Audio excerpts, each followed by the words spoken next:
नदी धुंध नाले धुंध नहीं मिला है सागर, नदी धुंध नाले धुंध नहीं मिला है सागर, जिसने उजाला है ये घर, अरे वो नहीं होते तो हम क्या करते, वो बाबा नहीं होते तो हम क्या करते, कुचल जाते मिट्टी में, कुचल जाते मिट्टी में तो कुत्ते की मौत मरते।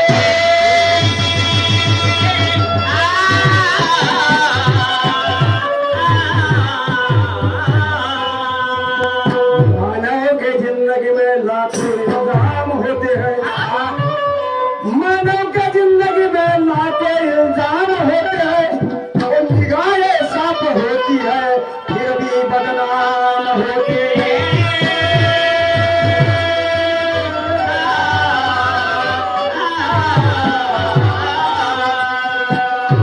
म्हणून आमच्या महान त्यागी भावा सुंदरजीने त्याग केला आणि सुरुवातीमध्ये त्रेतर हवन केलं. त्यांच्या का येणारी पीडित दुःखी लोक येऊ लागले, तसं तसं मान त्यागी बाबा झुंबेजीला हळस्त व्हावं लागलं आणि त्या दुःखाचं सोडवणूक होत नव्हती. कारण परमेश्वराची प्राप्ती केली तरी पण सर्व देवाला मानत होते. काही काही लोक अनेक लोक म्हणतात का तुम्ही तर सर्व देवाने मानत नाही, तुम्ही सर्व देवाने मानत नाही, एकाच भगवंताने मानता, मग बाकीचा तुम्हाला प्रसाद कसा बनते, आमच्या घरी जेवण कसं बनते. म्हणून कोणी कोणाला टीका टिप्पणी देऊ नका, कोणी कोणाला टीका टिप्पणी देऊ नका. आपण सर्व सेवक बाबाचे आहोत, समान राहतो. टिमकी तेच आहे, मंडळी तेच आहे, मोहरी तेच आहे, पालोळी तेच आहे. सर्व ज्यातून उत्पत्ती झाली मानते की बाबा झुंजूजीच्या त्या ठिकाणून जन्म झाला, त्याने पहिलं महत्व द्या, त्याच्यानंतर जिकडे जात आहे तिकडे जा. परंतु तो त्याचा आहे आणि याचा आहे, आम्ही कधी पक्षपाती करत नाही. सर्व सेवक बाबाचे आणि या बाबाचे असल्यामुळे बाबांच्या शिकवणीप्रमाणे महान त्यागी बाबा झुंजूजीच्या शांताबाईच्या दुःखासाठी हैराण झाले. म्हणून बघा मी काय म्हणतो, बघा ऐका.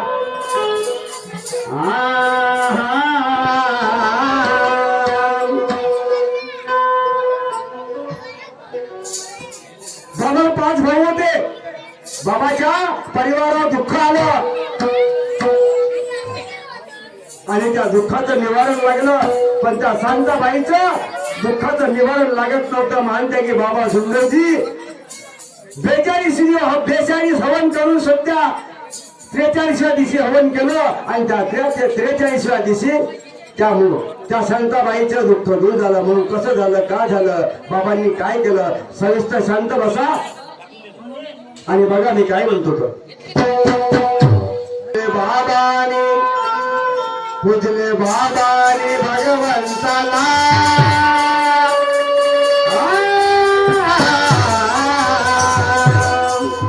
पूजले बाबाने भगवंताला, कोणती शक्ती आहे सांगा मला, कोणती शक्ती आहे सांगा मला.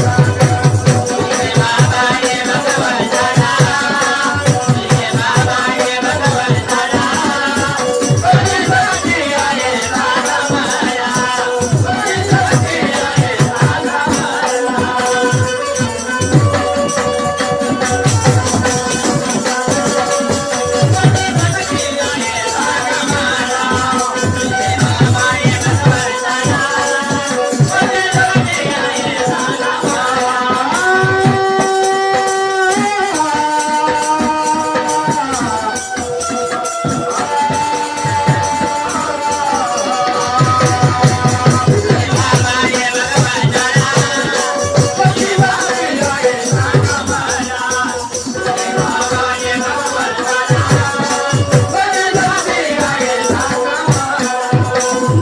बाबा झुंजूजी हैरास्त झाले आणि खूप विचारात पडले. पाच भाऊ होते, त्याच्यावर जसं या परिवारावर दुःखाचा डोंगर कोसळला तसंच मानते की बाबा धुंदूच्या परिवारावर डोंगर कोसळला. आणि म्हणून मी बघा काय म्हणतो,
म्हणजे काय करावं. आणि म्हणून म्हणत्या की बाबा धुंदूजी तजले. थोडा विचार आला असंही बाबाला मनात आलं, कारण त्यांच्या परिवाराला दुःख होतं. घरामध्ये शिरलं तर भुकाटकी निर्माण झाली आणि दंदन पायरी वाजायची आणि पटकन मरायचं, कारण तिथं वैदाचं घालत होतं. कितीतरी जीव त्या ठिकाणी गेले. आणि म्हणून सगळ्यांनी म्हणताय की बाबा धुंदूजीला विचार ठेवला, म्हणजे आपण एका तांत्रिकाकडे जावं म्हणून जाण्यासाठी निघाले. ही परिस्थिती आपल्यावर सुद्धा येते, आपल्यावर आली. काही बाबाचे सेवक झाले, त्यांचे जीवन सुखी झालं, पण बाकी काही जे अनेकातले लोक आहेत त्याचं मला वाईट बने.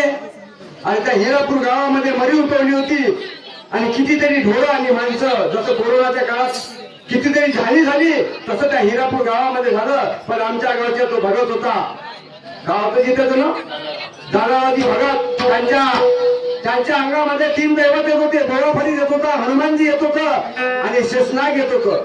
आणि त्यांनीच ती नवीन असताना त्या गावामध्ये बंदोबस्त लावला. असं कोणीच नाही म्हणू शकत का वाईट नाही, या जगाच्या पाठी वाईट नाही बाबू, वाईट आहे. बघा मी काय म्हणतो,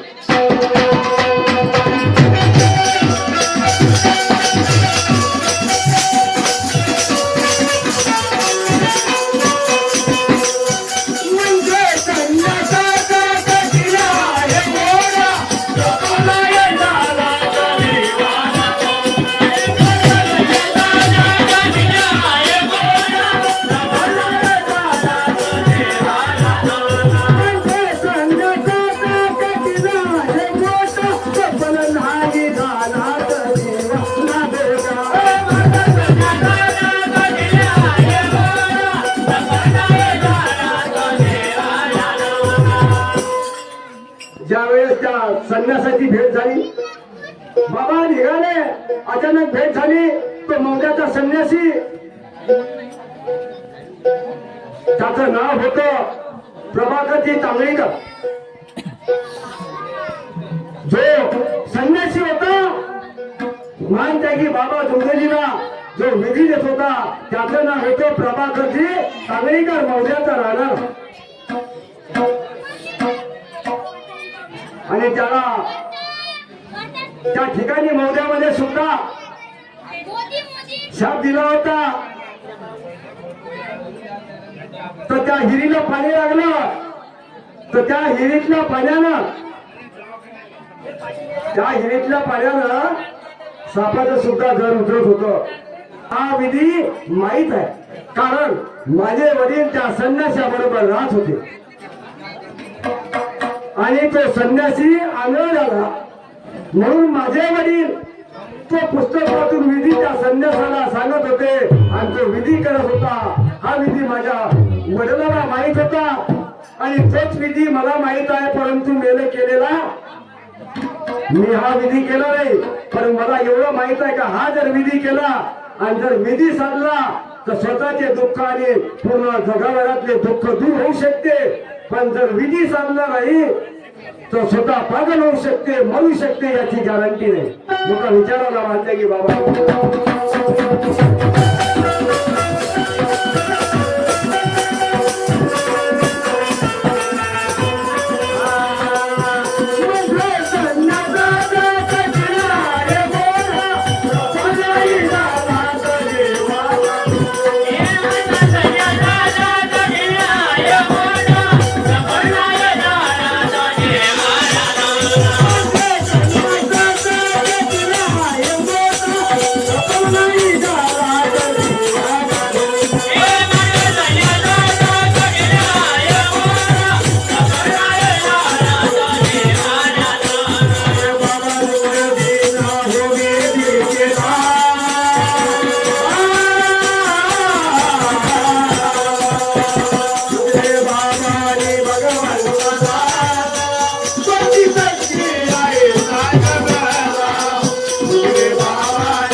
बाबा झुमरीजी वैराग्य झाले, सर्व काही बंदोबस्त झाला.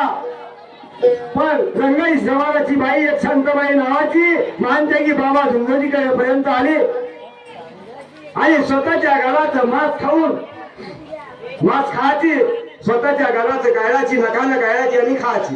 तेवढी मोठी जखम झाली. ही क्रिया 42 दिवसापर्यंत चालू होती. बाबांनी तिच्यासाठी 42 दिवस हवन केलं. कोण म्हणते का बाबा स्वतःसाठी झटले? कोण म्हणते का बाबा स्वतःसाठी झटले? अरे त्या दुःखी मानवासाठी झटले. कोण करू शकते हो 6 महिन्याचा त्याग त्या बाईसाठी?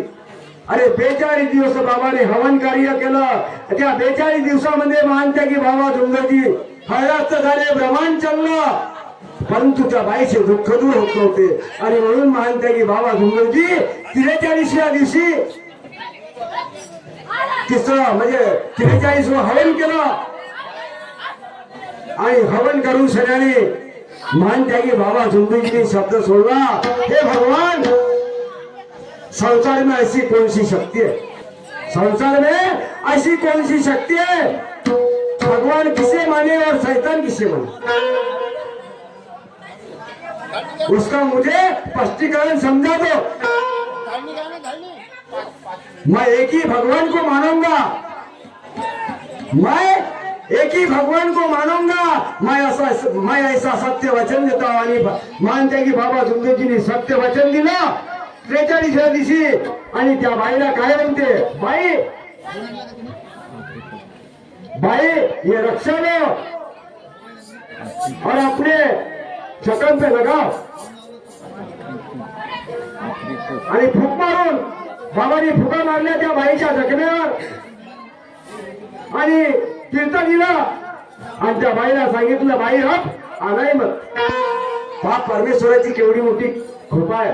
याच्या अगोदर त्याच कीर्तने त्याच फुकाने त्या बाईचं दुःख दूर होत नव्हतं. कारण ज्या आता काही लोक अनेक वेळेस सुद्धा म्हणतात का तुम्ही दुसऱ्या देवाला मानत नाही. महान त्यागी बाबा झुंजोजींनी, आता ऐकून घ्या, महान त्यागी बाबा झुंजोजींनी एका भगवंताची प्राप्ती केली, तरी पण त्यांच्या परिवारातले सर्व लोक सर्व देवाले मानत होते आणि मानत असल्यामुळे त्या बाईचं दुःख दूर झालं नाही.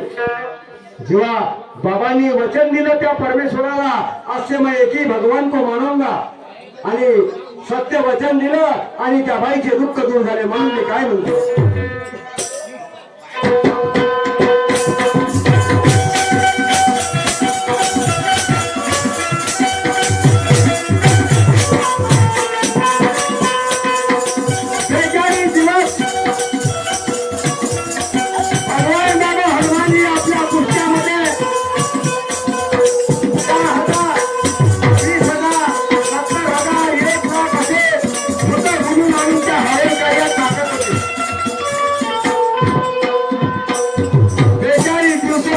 ही क्रिया चालू होती.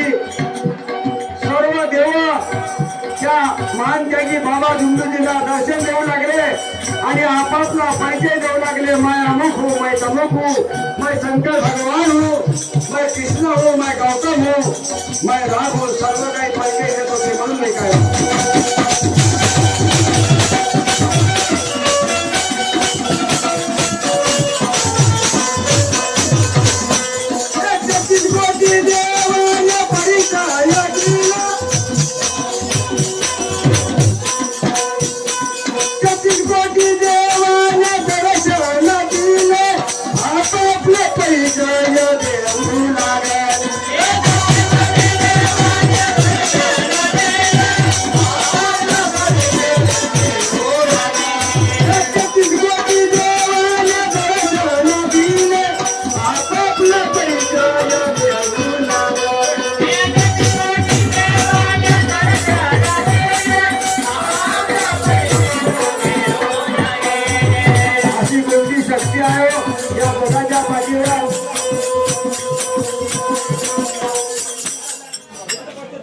द्वापार युगामध्ये जेव्हा युद्ध घडलं, महाभारत घडलं, आणि महाभारतामध्ये त्या श्रीकृष्णाने अर्जुनाला गीता सांगितली, आणि गीता सांगून झाल्याच्या नंतर त्यांनी आपलं दर्शन दिलं. सर्व मैं अग्नि हूं, मैं पाणी हूं, मैं सभी मैं हूं. तेव्हा त्यांना भीती लागू लागली. या कलियुगाच्या पाठीवर असं कोणाला दर्शन मिळू शकत नाही. तसं त्या द्वापार युगामध्ये यशोदा मैयाला सुद्धा दर्शन त्या परमेश्वराने दिलं, आणि त्या श्रीकृष्णाला माती खाल्ली म्हणून कोण फळाने लावलं, तिच्या त्या श्रीकृष्णाच्या तोंडामध्ये धरती दाखवली. बघा, धरती दाखवली, आणि महान त्यागी बाबा झुंजूजीला आकाशात टेकलेली हनुमानजीची मूर्त दिसली. सर्व विश्वामध्ये एकच डोळा दाखवला सव्वा वर्षापर्यंत. असे ते महान त्यागी बाबा झुंजूजी म्हणले.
बाबा झुंजूंनी परमेश्वराला शब्द दिला, आणि त्या शब्दाची आठवण झाली, आणि मानते की बाबा झुंजूजीला एका परमेश्वराने याच्यासाठी 5 दिवस हवन करना पडेगा. आणि मानते की बाबा झुंजूजीनी घरच्या मंडळीला, परिवार के लोगों सुनो, आज से 5 दिवस हवन करना पड़ेगा. या म्हणीप्रमाणे त्यांनी 5 हवनाला सुरुवात केली. महान त्यागी बाबा जुंगरजी देभान परमेश्वरामध्ये विलीन झाले. त्यांना काही समजत नव्हतं. आकांत मधून लढू लागले आणि त्यांना मी कोण आहे अशी ओळखी नव्हती. कारण भगवान का धड़ बाबा का सिर और बाबा का धड़ तो भगवान का सिर. बाबा कहा बनते भगवान मुझमें विलीन हो गए. भले तूने मुझे प्राप्त किया लेकिन मैं भगवान हूँ. मैं मानव पर कदापि विश्वास नहीं करता. मैं मानव पर कदापि विश्वास नहीं करता. उनमें से तू एक मानव है. उनमें से तू एक मानव है. मानते की बाबा झुंगूजीला परमेश्वराने दर्शन दिला आणि 5 हवनाची समाप्ती म्हणून 6वं हवन करायला लावलं. आणि जे आपण 6ष्टीचं हवन म्हणतो तेच त्याला स्वतः 6वं हवन आणि समाप्ती केली. आणि तेव्हापासून मानते की बाबा झुंगूजी विदेशमध्ये गेले. बघा काय म्हणतो.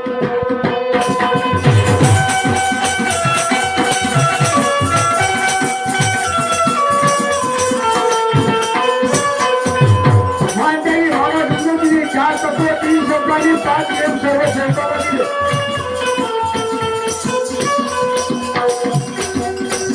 काही शास्त्राचे अभरा पुराण यारो वेदाचे गेले गुणगान. काही शास्त्राचे अभरा पुराण यारो वेदाचे गेले गुणगान. काही शास्त्राचे अभरा पुराण यारो वेदाचे गेले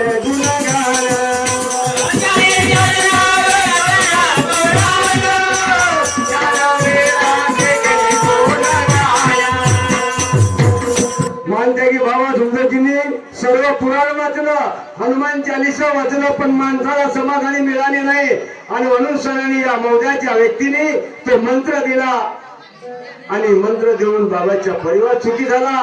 बाबांनी सर्व पुराण वाचलं. 4 वेद 6 शास्त्र 18 पुराण 64 कला आणि 72 मातृका. आपल्याला समजणार नाही.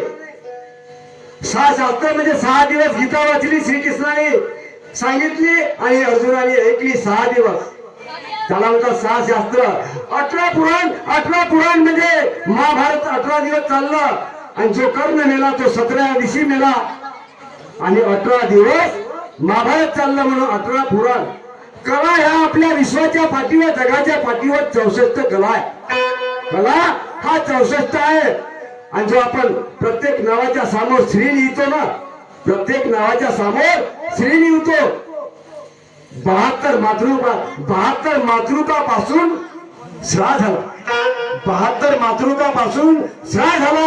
आणि जे मंदिरामध्ये आपण आता दरवाजाला अशी महिला प्रार्थते. मिस्त्री काढते अशी महिला प्रार्थते. डिझाईन काढते अशी दरवाजावर. मंदिरात सुद्धा महिला राहते. अशी विनंती दिली म्हणून तो श्री झाला. आणि म्हणून मी बघा काय म्हणतो.